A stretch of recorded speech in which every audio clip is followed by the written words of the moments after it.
comment vous m'expliquez qu'Ousmane Dembélé se blesse avec le PSG juste avant le rassemblement de l'équipe de France? Pareil pour Fabien Ruiz, l'Espagne a laissé Fabien Ruiz au PSG. Ils l'ont laissé à Paris. Ils l'ont laissé, ils l'ont pas pris. Mais nous, on a Didier Deschamps qui le prend, on fait des tests, on dit oui, on va le soigner en équipe de France, pas de problème.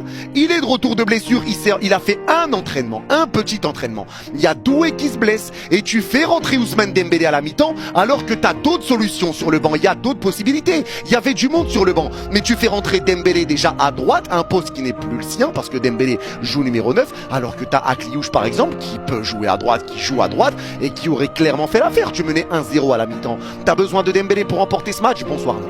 Bonsoir non. Et pour ceux qui vont me dire ouais mais c'est pas de la faute de Deschamps, gna gna, si Dembélé n'a rien dit, Dembélé était peut-être prêt à jouer. Ouais mais il y a un truc qui s'appelle peut-être ne pas prendre de risques. Tu l'entends ça beaucoup quand il y a des joueurs qui reviennent de blessure mais qui ne jouent pas. On dit je n'ai pas voulu prendre de risques. Et ben il fallait pas prendre de risques aujourd'hui. Pourquoi tu prends des risques? Pourquoi prendre des risques maintenant? Et là on se retrouve avec Dembélé blessé. Mais c'est complètement con. Les choix de Deschamps, moi je ne comprends pas. Encore une fois ça me saoule. Et c'est dommage parce qu'on était en train de passer une bonne soirée. Il y avait des bonnes choses, une excellente première mi-temps, une deuxième mi-temps plus dure. Mais on se retrouve avec cette blessure de Dembélé et on perd Dembélé, Doué et Luis Enrique dans la même soirée.